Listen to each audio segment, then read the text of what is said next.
Kierkegaard said that we can only understand our lives by looking backwards, but we have to live our lives going forward. And I think as I get older, I think that I'm one of those people who tries to make sense of my life and to find some meaning in it.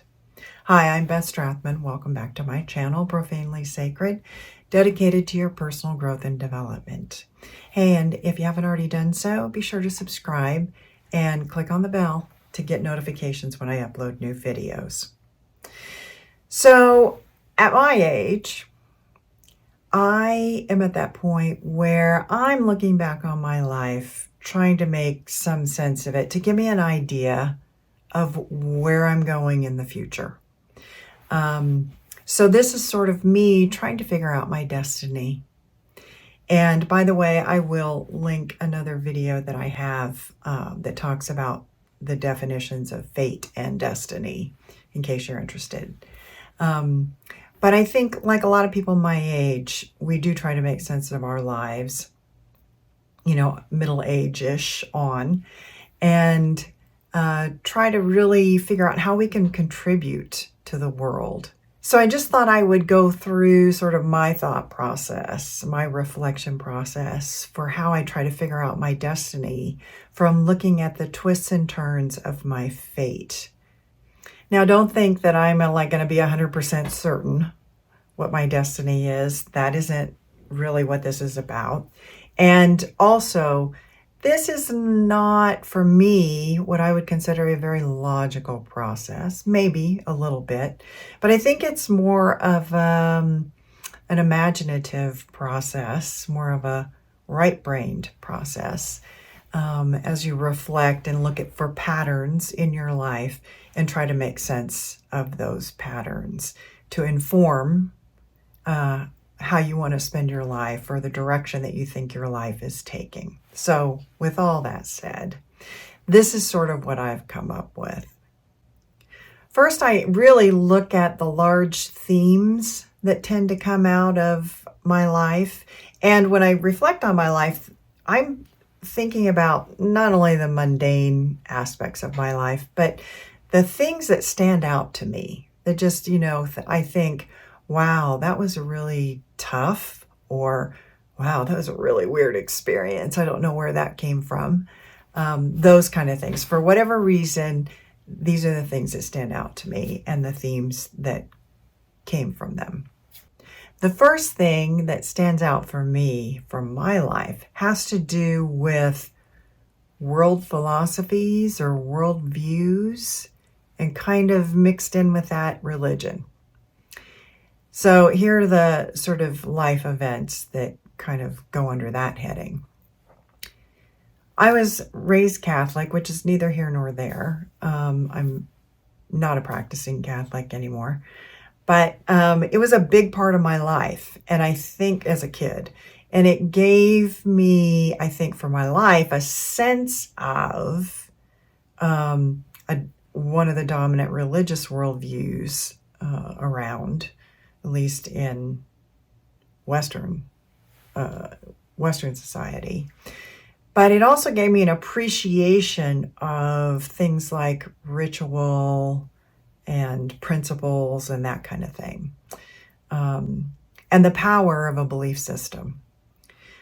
Along these same lines, when I was in college, I had to write a term paper, and this term paper had to do with the worldview of Western scientific thought, so to speak, and the worldview of the Plains Indians, specifically the Lakota tribe.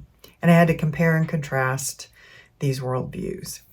And so I think I ended up doing really well on the paper, but I think the experience of writing the paper really opened my eyes to a worldview of the Lakota people, which was really similar, I learned later, to the worldview of a lot of Eastern religions.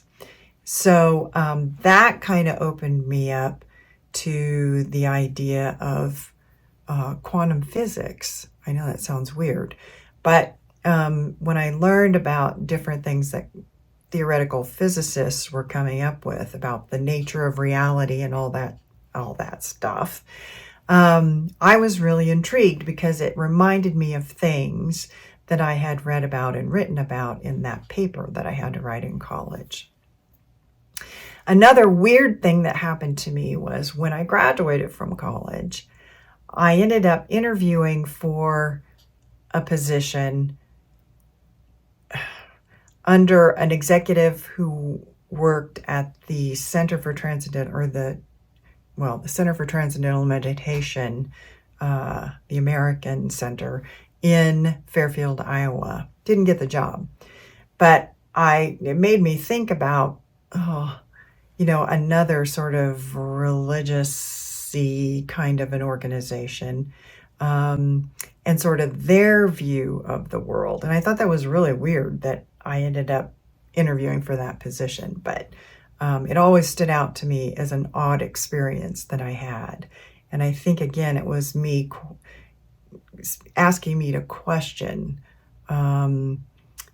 worldviews or religious, the nature of religion, or I don't know, something to do with religion. So that first theme, again, worldviews / religion, has been a large theme in my life.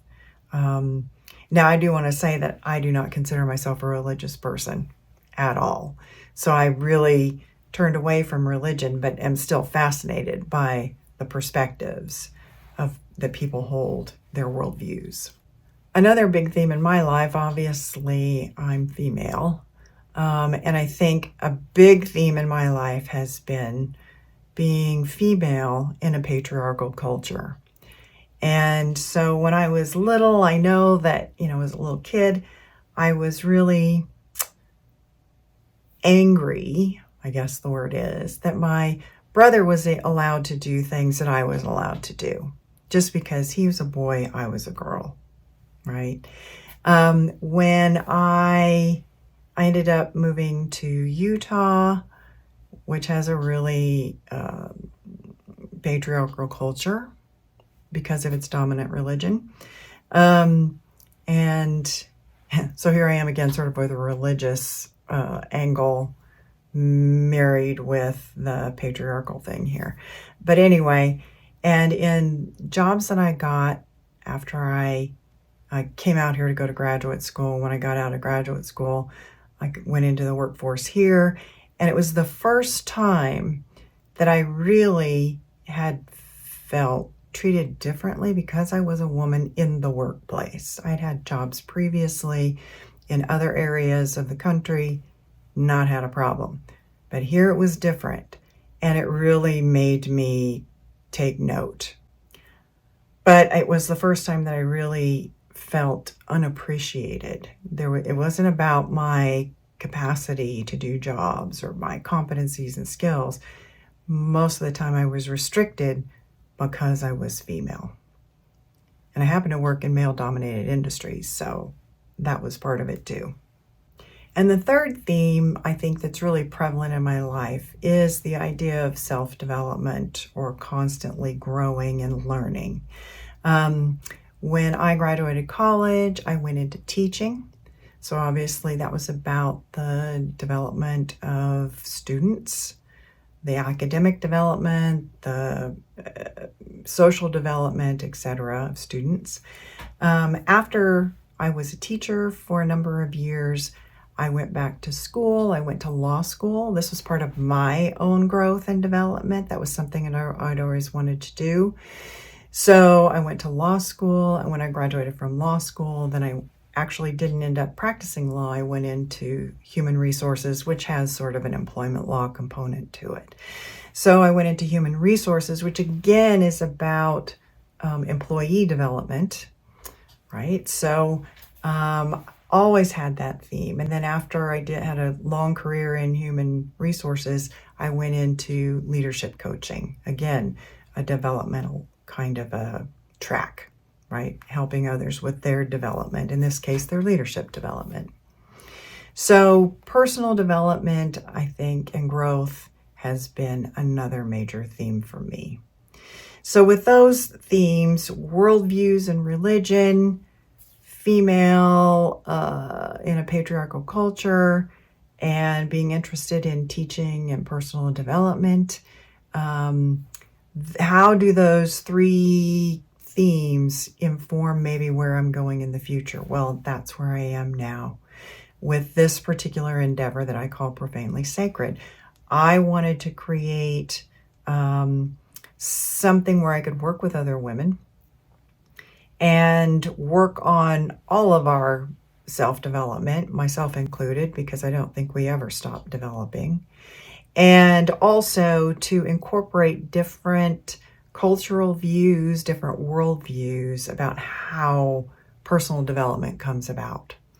So that's why I like to incorporate ancient worldviews from Greeks, Egyptians, Romans, Assyrians, Eastern cultures, Asian cultures, Navajo or other indigenous cultures from North America, etc. Anything that I have some familiarity with, try to incorporate those cultural worldviews. So that's what I'm doing now. And I'm hoping that this will continue to propel me forward throughout the rest of my life. So like I said before, definitely not scientific, but interesting. You'll love looking at your own life and trying to see those themes and, you know, based on odd things or serendipitous things that happened throughout your life, finding your own themes and then projecting that forward to see where maybe those themes might lead you if you pursued them. So if you're interested in your own personal development, I encourage you to go to my website, profanelysacred.com. Check that out, and particularly look at the events page. I have a couple of webinar series coming up. You can always see if those interest you, and be happy to have you join me. So with that, thanks for watching. Until next time.